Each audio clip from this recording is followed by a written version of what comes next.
अमीर बेटी का सौदा। अमीर बाप की बेटी शिल्पी को मुकेश पसंद होता है, लेकिन दोनों के बीच हैसियत की दीवार खड़ी होती है। और फिर कहीं नौकरी कर लो ना, क्या हमेशा ये लोहे की सलाखों के पीछे भागते रहते हो? कितनी मेहनत करते हो। शिल्पी, नौकरी से कुछ नहीं होगा। तुम लोगों की हैसियत तक पहुंचना है तो अपना ही बिजनेस करना पड़ेगा, वरना तुम्हारे पापा किसी और से तुम्हारी शादी करवा देंगे। अच्छा, ऐसे किससे करवा देंगे? मैं तो तुमसे ही शादी करूंगी।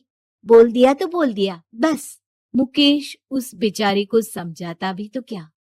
दुनिया के रीति रिवाजों से काफी दूर थी शिल्पी। भले ही बड़े बाप की बेटी, लेकिन सादगी इतनी कि क्या कहना। बेटा शिल्पी, कल तुमको देखने लड़के वाले आने वाले हैं, तैयार रहना। मैंने तुम्हारी माँ को समझा दिया है। घर के सारे नौकर चाकर को वो समझा देगी कि स्वागत कैसे करना है।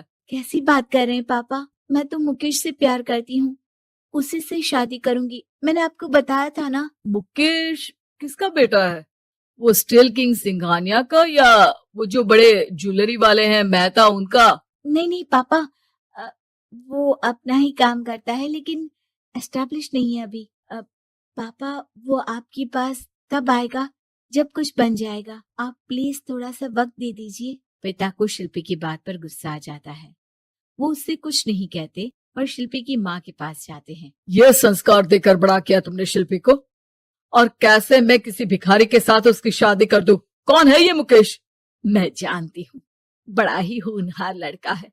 शिल्पी से बहुत प्यार करता है और शादी करना चाहता है। अरे ऐसे कैसे मैं किसी से भी अपनी बेटी की शादी कर दूं? कोई भी उठकर आए और कहे कि मैं शादी करना चाहता हूं तो मैं शादी कर दूं? कान खोल कर सुन लो, कल उसे अच्छे से तैयार कर देना, क्योंकि जो लड़का मैंने देखा है शिल्पी के लिए, वो करोड़पति घर का बेटा है, समझी? लाख मना करने पर भी शिल्पी को उस लड़के से मिलवाया जाता है जो उसके पिता ने उसके लिए देखा था। देखिए, मैं किसी और से प्यार करती हूँ और उसी से शादी करूंगी। ये तो बहुत अच्छी बात है कि तुम किसी और से प्यार करती हो, क्योंकि मैं भी किसी और से प्यार करता हूँ। लेकिन शादी तो हम दोनों को ही करनी होगी, जानती हो ना, ये बिजनेस और ये सारा कुछ। शिल्पी को समझ में नहीं आता कि वो क्या कह रहा है, लेकिन वो समझ जाती है कि वो लड़का भी किसी और से प्यार करता है। पिताजी, वो भी कह रहा था कि वो किसी और से प्यार करता है। हाँ तो करने दो ना, हमने तो नहीं रोका। तुम अपना देखो, शादी के लिए हाँ कर कर गया है वो। लेकिन क्यों? अरे वो और मैं दोनों ही एक दूसरे से प्यार नहीं करते, फिर शादी क्यों कर ले? पापा, एक बार सिर्फ मेरे कहने पर आप मुकेश से मिल ले। पिता शिल्पी के कहने पर फॉर्मेलिटी के लिए ही सही, लेकिन मुकेश को घर बुला लेते हैं। देखो, ज्यादा वक्त नहीं दे पाऊंगा। ये बताओ कि शादी के बाद कहाँ रखोगे उसे? 2 कमरे के मकान में? नहीं सर, मैंने 2 साल के बाद का सारा प्लान कर लिया है। मैंने आयरन इंडस्ट्री खड़ी करने के लिए पूरा ब्लूप्रिंट तैयार किया है। मेरी खुद की जगह है दादाजी की, बस थोड़ा फंड का अरेंजमेंट हो जाता तो काम शुरू कर देता। अच्छा, मतलब तुम यहाँ फंड रेज करने आए हो? मुकेश समझ जाता है कि उसके पिता शिल्पी की शादी उससे कराने के मूड में नहीं है। फंड आप कभी दे भी नहीं पाएंगे मुझे तो सिर्फ शिल्पी चाहिए। मैं उसके बिना नहीं रह सकता सर। मैं उसे बहुत खुश रखूंगा। वो तो हर पति का धर्म होता है। वो तो मैं किसी से भी उसकी शादी करा दूं, वो उसे खुशी रखेगा। लेकिन देखो, मैं ज्यादा बात को घुमाना नहीं चाहता। वो बड़े घर की लड़की है, उसे काम काज की आदत नहीं। अभी वो समझ नहीं रही, लेकिन तुम तो समझो। मैं किसी भी हालत में शिल्पी की शादी तुमसे नहीं करवा सकता। मुकेश पिता से लाख मन्नतें करता है, लेकिन वो नहीं मानते। शिल्पी की शादी उस अमीर लड़के से हो जाती है। शादी के बाद क्या हम लोग मेरी माँ के घर चले? मुझे उन लोगों की बहुत याद आ रही है। हाँ हाँ, जाओ जाओ। वैसे भी आज मैं अपनी गर्लफ्रेंड के साथ मसूरी जा रहा हूँ, तुम जा सकती हो। कैसी बात कर रहे हैं? अब हम लोगों की शादी हो गई है, आप कैसे किसी और लड़की के साथ जा सकते हैं? अरे मैंने तो तुम्हें शादी के पहले ही बता दिया था कि मेरी कुछ गर्लफ्रेंड्स है। अब प्लीज ये टिपिकल बीवी वाला रोना धोना शुरू मत कर देना। शिल्पी पिता के घर जाती है और माता पिता को सारी बात बता देती है। इतना गंदा इंसान निकलेगा मैंने तो सोचा ही नहीं था। अरे क्यों कराई मेरी फूल जैसी बेटी की शादी ऐसे घर में। और तो क्या हो गया, शुरू शुरू में हर घर में ऐसा होता है, धीरे धीरे ठीक हो जाएगा। और वैसे भी उन लोगों के साथ हम लोगों की एक बड़ी डील फाइनल हुई है, समझी। उन लोगों से रिश्ता बनाकर रखो, तभी पैसों की बारिश होगी। पापा, अब समझ में आया कि आपने मेरे साथ ऐसा क्यों किया। मुकेश आपके सामने गिड़गिड़ा कर गया कि वो मुझे बहुत खुश रखेगा, लेकिन आपने मेरी शादी एक ऐसे लड़के से करा दी जो किसी और लड़की से प्यार करता है और शादी सिर्फ समझौते के लिए कर रहा है। पापा, मैं जा रही हूँ, लेकिन इस घर में कभी पैर भी नहीं रखूंगी। आपने मुझे सामान की तरह इस्तेमाल किया। माँ शिल्पी को बहुत रोकती है, लेकिन वो एक नहीं सुनती। कुछ समय बाद, शिल्पी, मुझे नहीं लग रहा कि अब हम दोनों के बीच ये शादी और रह पाएगी। मैं किसी और से शादी करना चाहता हूँ।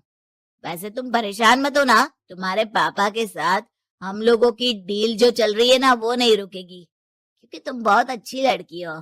ठीक है, मैं जा रही हूँ, तलाक के पेपर में साइन करके। लेकिन एक शर्त है, मैं कहाँ गई ये बात मेरे पिता तक नहीं पहुंचनी चाहिए। शिल्पी घर छोड़कर चली जाती है। वो एक नौकरी करती है और अपना जीवन खुद संभालती है। लेकिन एक दिन, शिल्पी जी, आपसे मालिक मिलना चाहते हैं। मुझसे क्यों? शिल्पी मालिक के कमरे में जाती है, जहां सामने मुकेश होता है। अरे आपको देखकर बहुत खुशी हुई, बहुत बड़े आदमी बन गए। थैंक्स, पर तुम्हें नौकरी करने की क्या जरूरत पड़ गई? मैंने तो सोचा भी नहीं था कि तुम मेरी शिल्पी होगी। तभी वहां शिल्पी के पिता आ जाते हैं। शिल्पी, तुम्हारे बारे में माँ से पता चला। घर चलो बेटा, मुझे माफ कर दो। मुकेश, मैं यहाँ अपनी कंपनी के काम के लिए आया हूँ। तुम्हारी कंपनी की डील अगर हमें नहीं मिली तो हम बर्बाद हो जाएंगे। वैसे अब तुम चाहो तो शिल्पी की शादी मैं तुमसे कराने को तैयार हूँ। बस करिए पापा, ये क्या सौदा लगा रखा है आपने। जिस कंपनी से आपकी डील हो, अपनी बेटी की शादी उसी के घर करा देते हैं। शिल्पी मुकेश से माफी मांगती है और वहां से जाने लगती है कि मुकेश उसे रोक लेता है। रुको शिल्पी, ये सब कुछ तुम्हारे लिए है। ये कंपनी, ये नाम सिर्फ तुमसे शादी करने के लिए ही खड़ा किया था। मैं आज भी तुमसे बहुत प्यार करता हूँ। रोशनपुर नाम के गांव में चंदा और शांति नाम की जिठानी और देवरानी रहती थी। चंदा का पति बहुत पैसे वाला था, उनके पास किसी भी चीज की कोई कमी नहीं थी। और उसके विपरीत शांति का पति बहुत ही गरीब और नशेड़ी था।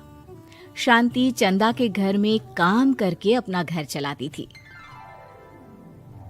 भाभी, घर पर खाने के लिए कुछ भी नहीं है, अगर आप थोड़ा खाना दे पाए तो बहुत मेहरबानी होगी।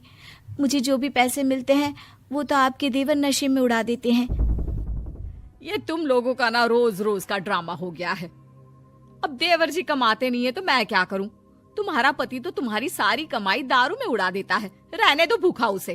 अरे ऐसे मत बोलिए भाभी, आप तो जानती ही हैं कि वो मन के कितने साफ हैं, पर इस बेरोजगारी के कारण उन्हें दारू पीने की लत लग गई है। अरे अपना ये रोना गाना बाद में कर लेना, पहले काम निपटा ले घर का। मेरा और टाइम खराब ना कर। जा गेहूं पीस ले, फिर तुझे कपड़े भी धोने हैं। शांति रसोई घर में जाकर गेहूं पीसने लगती है। पीसते पीसते कुछ गेहूं वहां कपड़ों में गिर जाते हैं, जिसे देखकर उसके दिमाग में एक आइडिया आता है। क्यों ना ऐसे ही थोड़े गेहूं मैं अपने पल्लू में बांधकर घर ले जाऊं, फिर एक बर्तन में जमा कर लूंगी और उसे पीसकर रोटी बना लूंगी। कुछ दिन तो ऐसे ही चलता रहा, मगर फिर एक दिन चंदा ने शांति को ऐसा करते हुए देख लिया। अरे पहले तो मुझे लगा तुम लोग बस गरीब हो, पर तुम लोग तो चोर भी हो। चोरनी कहीं की। मुझे तो लगता था तू गेहूं पिसती है, पर तू तो अपने पल्लू में गेहूं छुपाकर ले जाती है। निकल मेरे घर से। मुझे माफ कर दो भाभी, हमारे पास खाने के लिए एक दाना तक नहीं था, इसलिए मुझे ये सब करना पड़ा।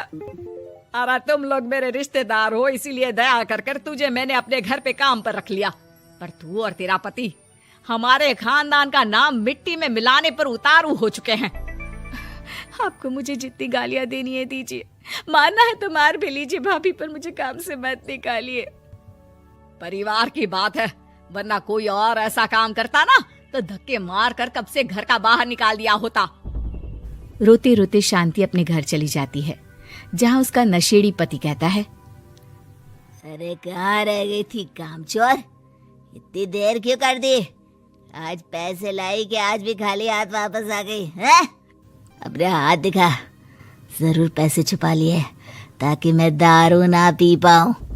नहीं जी, मैं आपसे क्यों छुपाऊंगी, और अभी आप दारू पीने की बात कर रहे हैं, उसी कारण तो आज हम लोगों की ये हालत हो गई है। किसी काम की नहीं है तू, बिना मार खाए समझेगी नहीं। रख, अभी तेरे होश ठिकाने लगाता हूँ। रामलाल शांति को बहुत मारता है। शांति का मन दुखी हो जाता है और वो गांव के तालाब के पास के एक पेड़ के नीचे बैठकर फूट फूट कर रोने लगती है। मैंने कभी किसी का बुरा नहीं किया, फिर भी भगवान मेरे साथ ऐसा क्यों कर रहा है? मैं तो रामलाल जी की फिक्र करती हूँ, फिर भी उन्होंने मुझे इतना मारा। तभी उसे एक आवाज सुनाई देती है, रोने की कोई जरूरत नहीं है बेटी, चिंता क्यों करती हो? ये आवाज कहाँ से आ रही है? शांति अपने आसपास देखती है, उसे कोई नहीं दिखता। वो ऊपर देखती है जहाँ उसे एक छोटी सी परी दिखती है। आप कौन है? आप तो कोई परी लगती हैं। हाँ बेटी, मैं इसी पेड़ पर रहती हूँ। मैंने तुम्हारी सारी बात सुनी, अब तुम्हें फिक्र करने की कोई जरूरत नहीं। अपनी आंखें बंद करो। शांति आंखें बंद करती है और जादुई परी अपनी छड़ी घुमाती है। उसकी छड़ी घुमाते ही पेड़ के सारे पत्ते सुनहरे रंग के हो जाते हैं। परी उनमें से एक पत्ता तोड़ लेती है और फिर से अपनी छड़ी घुमाती है, जिसके कारण सारे पत्ते पहले की तरह साधारण से दिखने लगते हैं। आंखें खोलो बेटा। लो, इस पत्ते को ले जाकर अपने तकिए के नीचे रख देना। ये तो एक साधारण पत्ता है, इससे क्या होगा? ठीक है, अगर आप कहती हैं तो मैं इसे रख लेती हूँ। शांति उस पत्ते को लेकर अपने घर जाती है और अपने कमरे में तकिए के नीचे रखकर सो जाती है। सपने में उसे वही पेड़ वाली जादुई परी दिखाई देती है। बोलो शांति, क्या चाहिए तुम्हें? मैं चाहती हूँ हम बहुत अमीर हो जाए और मेरे पति नशा करना छोड़ दे, उन्हें कोई काम भी मिल जाए। कल जब तुम सुबह नींद से जागोगी, तुम्हारी इच्छा पूरी हो गई होगी। अगली सुबह शांति नींद से जागती है। अपने आसपास का नजारा देखकर चौंक जाती है। उसके बिस्तर पर चारों तरफ सोने चांदी रखे हुए थे। हे भगवान, कहीं मैं सपना तो नहीं देख रही? इतना सारा सोना, वो भी मुझ गरीब के पास। रामलाल जी को बताती हूँ, वो बहुत खुश होंगे। शांति जैसे ही कमरे के बाहर जाती है, वो देखती है कि रामलाल सूट बूट पहने काम के लिए बाहर जा रहा होता है। मुझे शहर में एक नौकरी मिल गई है शांति, मुझे आने में देर हो जाएगी, घर का ध्यान रखना। और इस तरह शांति बहुत अच्छा जीवन बिताने लगती है। उसके पास अब किसी भी चीज की कमी नहीं रह जाती। रातों रात शांति के पास आए इतने पैसों को देखकर उसकी जिठानी उससे पूछती है, अरे क्यों रे शांति, कहीं बड़ा हाथ मारा है क्या? अचानक तुम लोगों के पास इतना पैसा कैसे आ गया? नहीं नहीं भाभी, ये सब तो जादुई परी के दिए हुए पत्ते का कमाल है। शांति जादुई पत्ते के बारे में सारी बात चंदा को बताती है, जिसे सुनकर चंदा के मन में लालच आ जाता है और वो झूठ मूठ रोते हुए उसी पेड़ के नीचे जाती है जहाँ उसकी रोने की आवाज सुनकर जादुई परी कहती है, क्या हुआ बेटा, क्यों रो रही हो? मैं बहुत गरीब हूँ, मेरे पति मुझे बहुत मारते हैं, अब मैं जीना नहीं चाहती। चिंता मत करो बेटा, अपनी आंखें बंद करो। जादुई परी चंदा को भी उसी पेड़ का एक पत्ता देती है और तकिए के नीचे रखने को कहती है। चंदा उस पत्ते को लाकर अपने तकिए के नीचे रख लेती है और अगली सुबह जब उठती है तो उसके कमरे में चारों तरफ सांप बिच्छू रहते हैं। अरे बचाओ बचाओ, कोई मुझे बचाओ। ये कैसा पत्ता है जिसे लाने के बाद उस गरीब शांति के पास तो इतना सारा सोना आ गया, और मेरे चारों तरफ ये सांप बिच्छू। अरे कोई बचाओ। चंदा अपनी जान बचाती हुई शांति के पास जाती है। चलिए भाभी, मुझे लगता है आपके घर में सांप बिच्छू को बस जादुई परी ही हटा सकती है। दोनों मिलकर जादुई परी के पास जाते हैं। ये सब तुम्हारे बुरे इरादों का नतीजा है चंदा। तुम झूठ मूठ बस पैसे के लालच के कारण यहाँ आकर रो रही थी, इसीलिए तुम्हें जादुई पत्ते ने उसकी सजा दी।